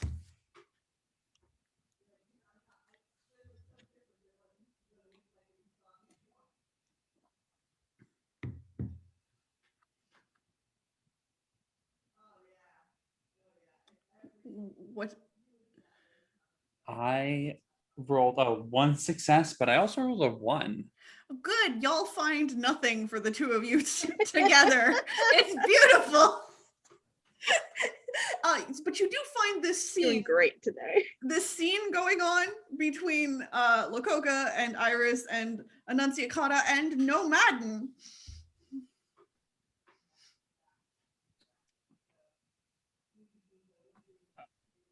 So, What's going on here? okay. I'm so glad my daughter has so many friends. Are you friends with my daughter? Oh God, is this a fucking another one? Jesus Christ. She thinks she's Iris's mother. Iris is in disbelief. Apparently, Lakoka's looking for a bell, and Madden is now missing. But we have found out, Madden and I, that to leave this place, you have to find the thing you lost. That is the ticket out of here. Have you checked your purse? He went up on a ride and didn't come back down. He did also fling himself at the gate, and that didn't go well for him. You know what? I have a brilliant idea. A brilliant idea to test everything out. Because we all know that I'm not the smart one. But I have a good idea. And I'm going to grab my mom's hand. Mhm. I'm just like, if we are supposed to find each other to leave this place, and she's gonna walk towards the gate. Okay, fair enough. I'm trying to think of the answer to this question. You get to the gate, you unlock the gate, and it's like getting into sticky tar. And she goes, "Are we going somewhere?" We are trying to leave this place, and I will potentially burn it to the ground on the way out. Can I help? I love fire. Fire is great. Yes, you can help me burn this place to the ground. She stabs the spear a couple of times. Water comes out. A tree comes out. Stabs it again. Fire. I'll help you burn things. You might actually be my mom. But I have much more questions than answers if that is actually true. Annunciata, she's talking about her mom, and you have been given a lot of clues on this. Give me an intelligence and empathy check. Just gonna know. Can I use my specialty of connecting the dots? Yep. Awesome. Drop your diff to 4.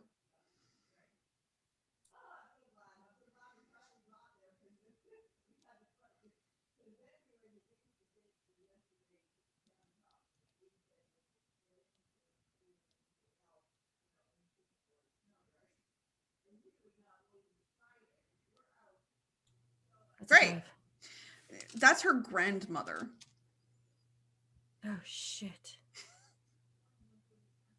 Who's by me? Who's by me? Who's by me? Who's by me? Gray, Anil, Lakoka, someone there. What?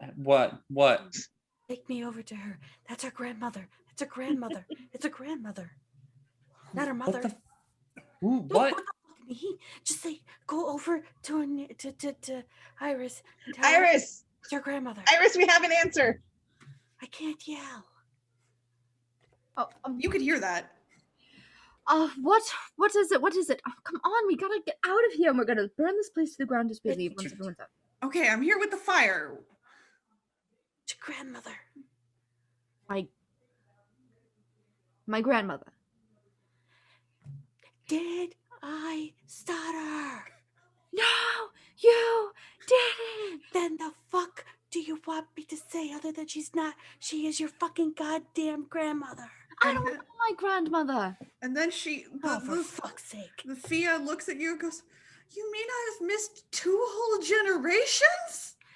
Yes. With that, Gray. There's this this is all happening. There's some family drama going on, and it's kind of uncomfortable. And you look on the ground. There's a suitcase just sitting there. It's your suitcase. Weird. In fact, it's your suitcase from a long time ago. It's not anything you've had recently. It doesn't carry sets or props. It's from when you were a child. Oh no. You remember this suitcase pretty clearly. You hated this suitcase, I'm pretty certain. Grace sits down in front of it and kind of like runs their hands along it. And like they're afraid to open it. Okay.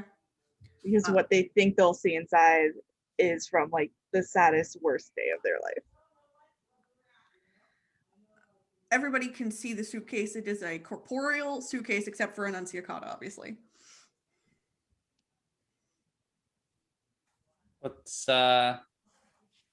What you got, Gray? You didn't ask me about my worst moment.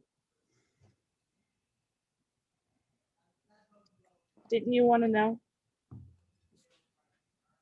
And then Gray will open it. And out of the suitcase pops you in your worst form, in your darkest timeline. And giggles. It goes, "Oh, I'm so glad you let me out. We're gonna have fun." And takes off running through the carnival. And as they do, this twisted song begins filling the carnival air. and you feel it tug on your emotions. Everyone feels this song start tugging on their emotions. And it is everything that is glorious about being unfeeling and only looking out for yourself and taking what you need in order to survive. And Gray, this is not what you were in some ways because you were always in there, but this is a magnified version of that. If Naval had never shown up, if there had never been friends, if there had never been the band, just you. And I need everyone to roll me. Let's go for stamina and empathy. And I will roll for your mother. Ooh.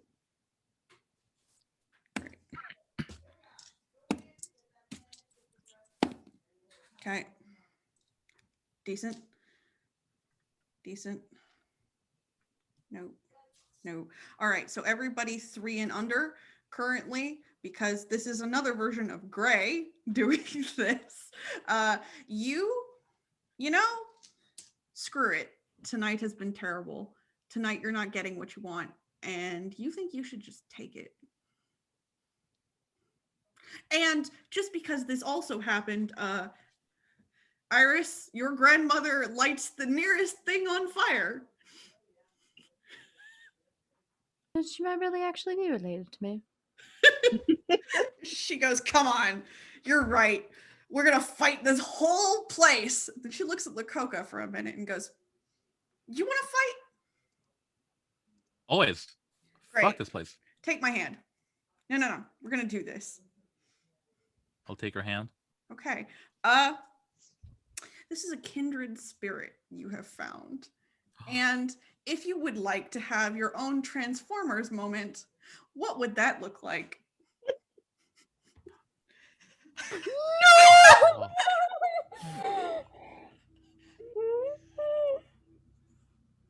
My grandma's birthday!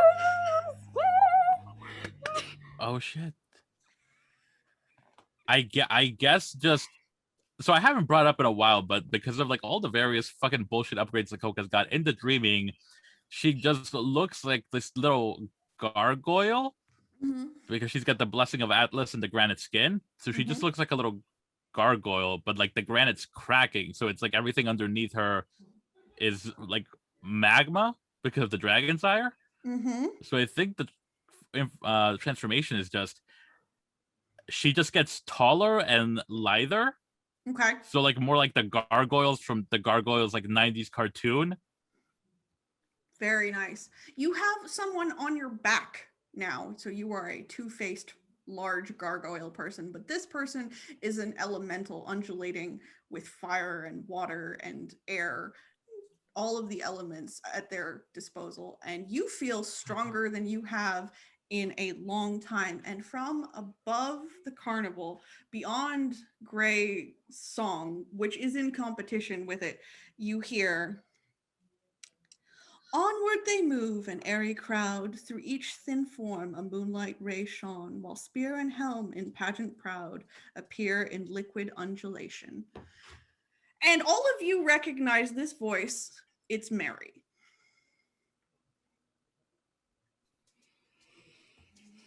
The one who works for Lou? Mm-hmm. Okay. It's, however, unfortunately, it is a brief moment where you feel that before the carnival reasserts itself. This is a place of power. Although, Lakota, you feel great. You're going to go find that freaking bell. No, I'm going to go wreck all the stands. All right, you go wreck the stands. Hell yeah. As you wreck the stands, it's weird. Like you feel the energy of them disappearing and you are making chaos in the carnival, right? But it is, you still can't get out of it. But you can see the dome now. You can see what's keeping you in here. And outside of it, it's still the dreaming. Like you don't know what's out there, but you are bigger than it now.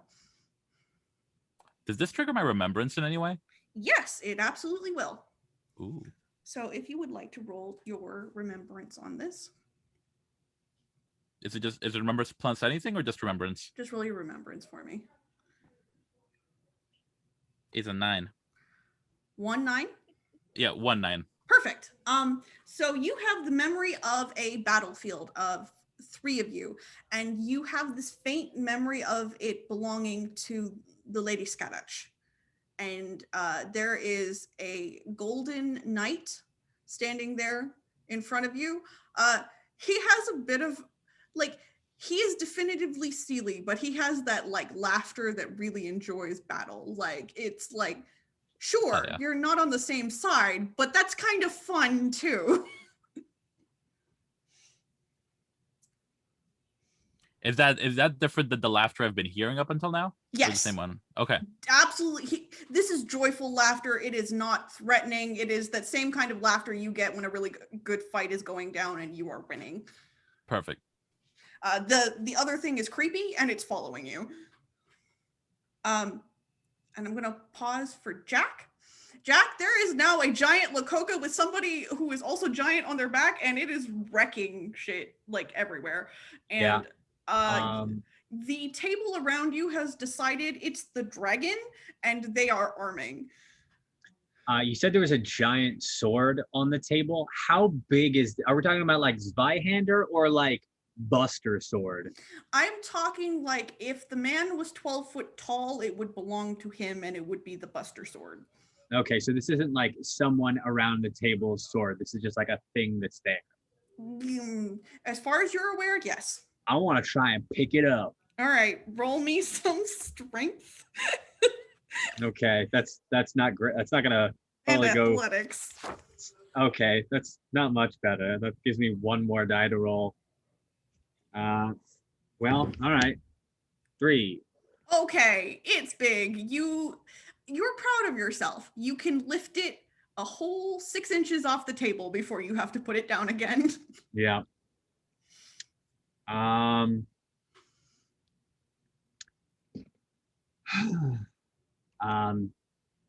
Jesus Christ. I was banking on that working. You could try your father. Yeah, I'm gonna walk over to my dad and I'm going to grab him by his lapels and I'm gonna start shaking him. Okay. And I'm going to start shouting at him to wake up. That doesn't do much, but if you want to talk to him about a dragon, that might work better. That's not really where Jack's at right now. I'm casting Hardened Heart on my dad. Okay. How does Jack feel about that? Because bad, all right, but desperate. Okay. Roll me your Hardened Heart. Okay. What is my difficulty threshold? It's going to be an 8. He is of higher rank than you, and he is under the influence of something else currently. Great. 5. It works. He looks at you and he goes, Laurel? No. Mahone, your son. Hey, you're trapped in a hell carnival? I don't know how long you've been in here, but my entire life. This place is fucked sideways, and we're all trapped in here if we don't break it. So, he goes, think. She didn't tell me she was pregnant. Yeah, well, she also froze me in ice for like, I don't know how long because I tried to save the world. So it's a messed up family. Help me get us out of here. He looks around. What are we fighting? A carnival, the forest of lost dreams. Oh, yeah. And he walks over to the sword and he goes, hang on a second. And he goes, all right, Lord, it's been like 2,000 years since I did this. And he grows to 12 feet tall because this is a metamorphosis power. This is the coolest thing I've ever seen. Dad, let's fuck this carnival up. And he raises the sword and he goes, all right, let's fuck some shit up. All right. So for identification purposes at this point, and because of what time it is, right, Jack, you can officially get out of the carnival if you want to. You are the only person who can get out of the carnival if you want to. You can wreck the carnival all night. It will be glorious. It will be on fire. Madden will not come back that way, and the rest of you still have to find the things that are missing. What would you like to do to proceed at this point? I want to find my friends. Okay.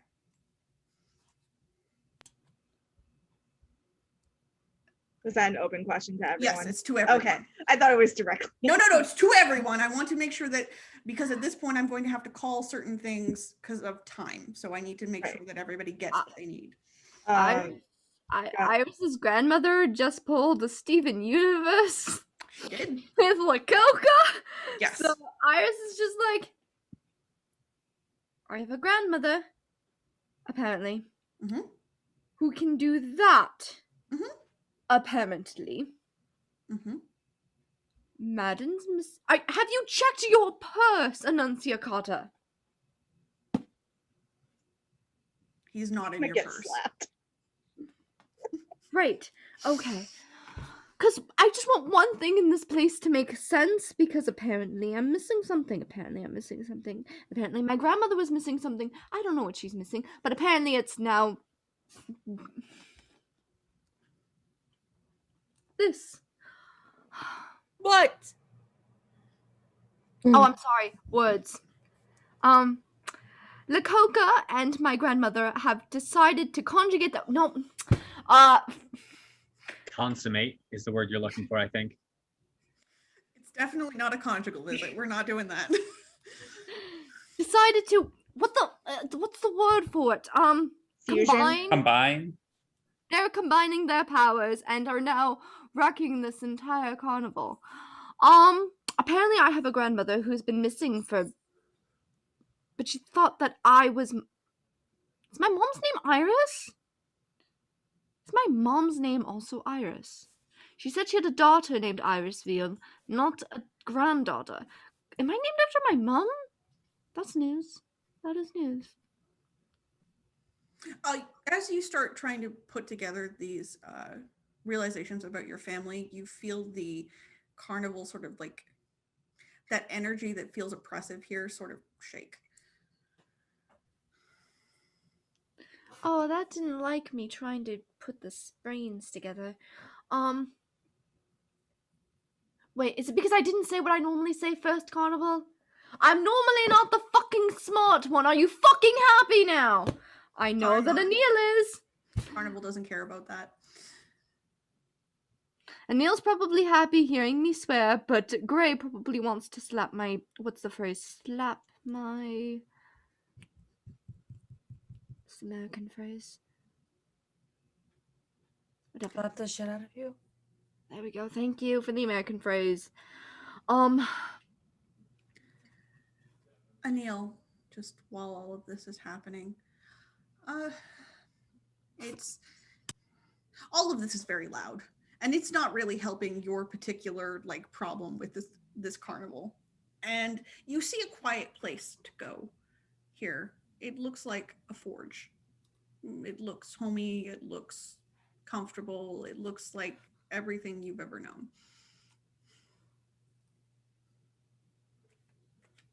Without I'll just walk over, just without saying anything to anyone. Just walk right over and just start taking a look and poking around in it. Okay, great. Everybody except Annunciata, it's easy to see Anil do this, even though all the chaos is going, like, you're all together, right? If you do not follow Anil, Anil will walk into a room and the door will shut behind them and there will be no room. Gray's gonna follow Anil. Okay. Anil, you walk into the forge and the door shuts, and that it's a wall, because that was always a wall in your forge. Gray is there with you, though. And in the forge, you have a vast array of things you have created. They're amazing inventions. Things you haven't even dreamed of as your current mortal self. And you love them all. They were all symbols of things you did for the people that you cared about, the people that you loved. And now they're all leaving. You remember that. You remember what it felt like to know that, and that all of these inventions would have to be left behind because there wouldn't be enough glamour to carry you all forward. And this is your home in Arcadia.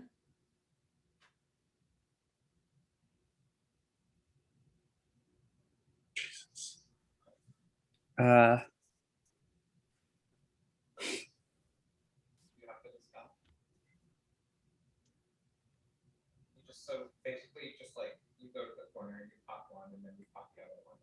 Gray, what are you doing here? I put up with myself and the shitty version of me for 10 years. I think the carnival can handle it for 10 minutes. I wasn't going to leave you alone.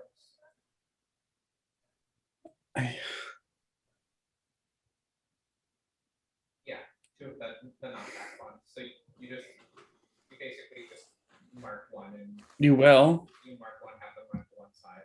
Everyone does. I'll.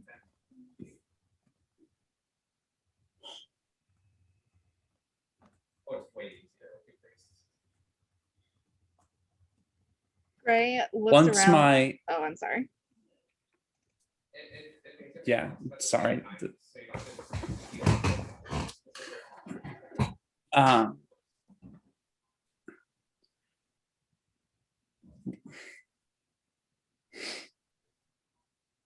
Listen, like, everyone fucking wants me to make shit for them. They tolerate me. And I'll make it for them. Maybe this time they won't fucking leave. They always fucking leave. So I should just stay here where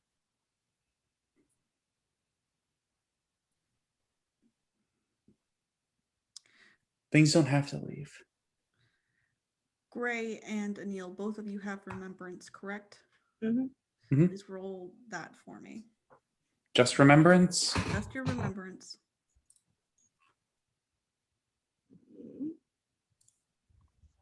That's only 2. It's okay. And A success will do. Perfect. So with a success, Anil, you remember you are having this conversation and you are hit with the biggest sense of deja vu. You had this conversation before, this exact conversation once before in your past entwined lives. Gray, you also remember having this conversation before, but you remember that it was because Anil was scared to leave. It wasn't because that you intended to abandon them. Gray will then find a place to sit and say, okay, I'll stay with you. For how long? Until you're just fucking done with me? Gray leans towards Neil and says, I am here as long as you want me. We are not the same people we were in a past life. We are new and different. And we don't have to repeat fate, and we don't have to be afraid. Because regardless of how many lifetimes pass by, we found each other again. And I think that says to me that I'm not going to leave you. Because if I can find my way back to you, I'm going to do it. Right. I love you, and I'm so scared to lose you. I love you too. And I'm also scared because I don't know what's going to happen tomorrow or the next day. And you could leave me just as easily. But that's what makes it life. Gray, roll me either a manipulation and empathy or a charisma and empathy. I don't really care. If you wish to resist Anil, you can. That will be with your wits and subterfuge. Either way, I'm rolling 8. I don't think O'Neill would try to resist. I rolled pretty good.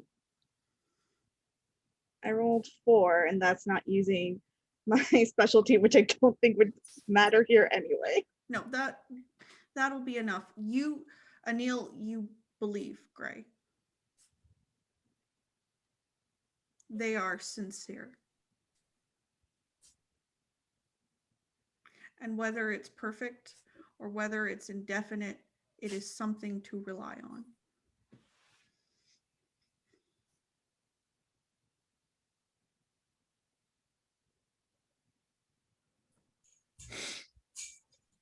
Gray's gonna take Anil's hands in their own and just like hold them until Anil is ready, because they're not in any rush.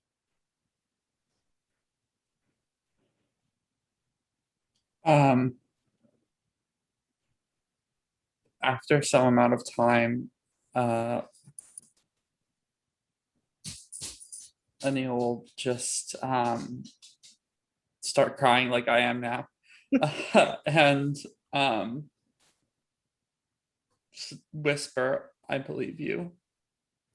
And as you whisper that, every treasure that is in this room releases the soul of one of your friends that had been held here in your pain, and they all join in a hug and embrace around the two of you before vanishing into the dreaming. And the forge fades away, and that oppressive energy that you felt is gone for Anil now. And you believe, Gray. And you believe that your friends will stay.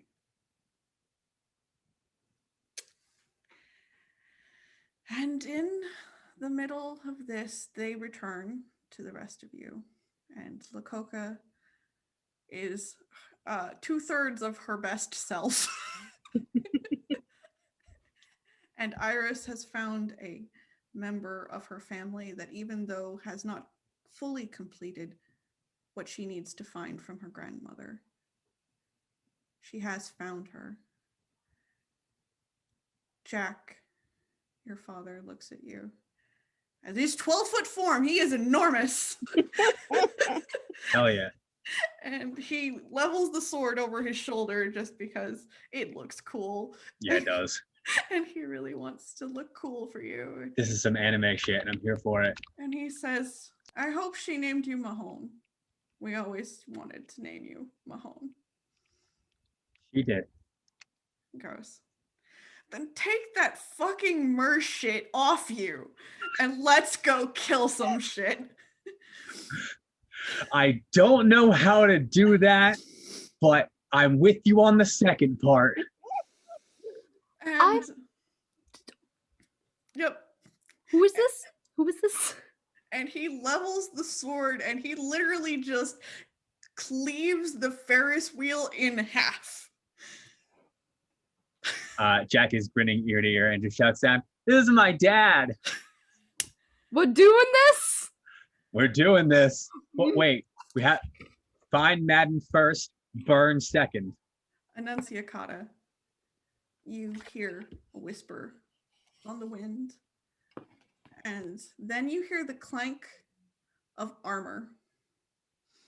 And it is a warrior poet who takes off his helmet and grins at you. And he's like, "Found my armor."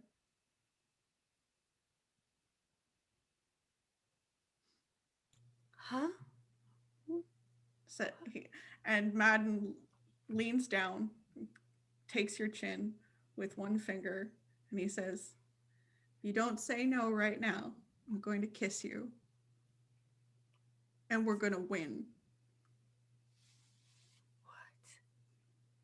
If you don't say no, he will kiss you." And he leans in and he kisses you. He doesn't even understand what the question was. She didn't know what the question was at all. She's so confused right now. But the Plus, answer was emotions. Damn it, Gray the younger. And for the purposes of the audience, Great The time demeanor. of my life. Madden has And found I owe it all to you. his ability to love despite the consequences. He's found the armor for his heart. And he's going to pull you out of it if he can. Because she doesn't know what she lost.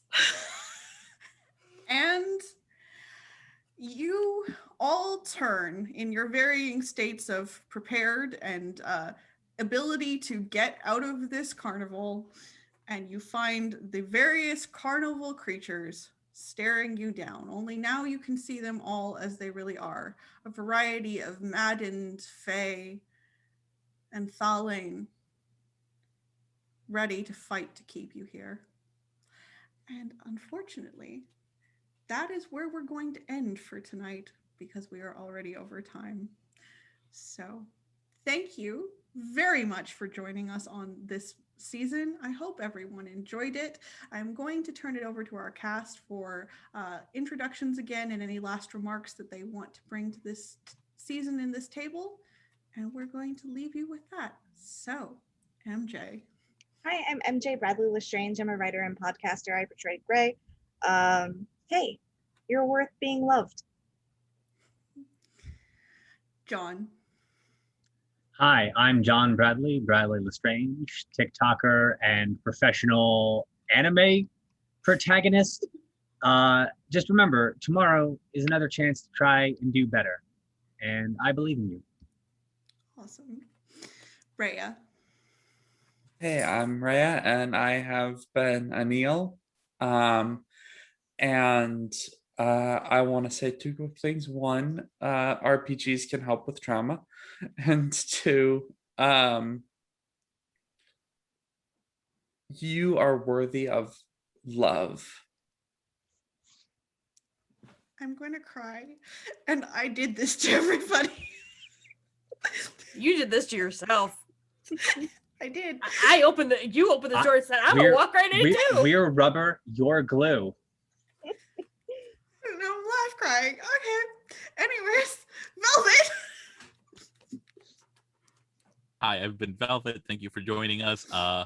You can find me pretty much everywhere on the on the internet as OG Brown Sugar. Everyone else had like something really poignant to say. I'm just hyped to be a fucking Balrog. Look, sometimes we all need our inner Balrogs too. Fight the world and damn the consequences. Anyways, Michelle. Hi, I'm Michelle Sealight. The C stands for arson. It does. Yes, it does. There's a silent C in front of it. And my touchy RPG thing for today is because we are playing games in the world of darkness, we might be playing the supernatural creatures. We might occasionally be playing monsters, but that doesn't mean that we always have to be shitty people to each other. We can make the world a better place. And Junie. Hi, I've been Junie Von Ash. I've been playing your insane kind of mopey boss, Loa Densiagata. Remember that not only was this brought to you by the letter 6, because there are 6 squares in this thing, but it was brought by the tower, because that's how it goes. You find me everywhere on the internet because that's where I am. And remember, kids, personal trauma and a TTRPG is for you and you alone. So remember the safety word. It's pineapple, because pineapple is a safety word and it does not go on your pizza, because I'm a Chicagoan and there you are. Fight me. I will die in this hill. Well, I'm now going to have to fight Junie, but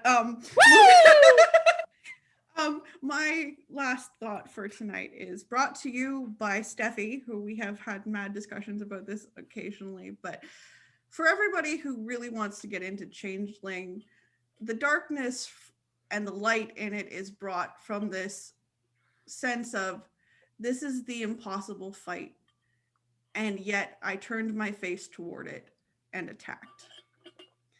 And I really love that sentiment.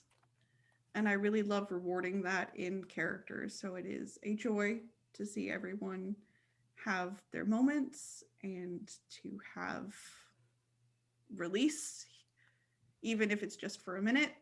And I really love my cast. So despite all the trauma I bring to the table, I really want to see them overcome it. And it's really great to have them be such wonderful improv players. So I cannot wait for season 4, assuming that we get to have one, and that will be back on September 10th.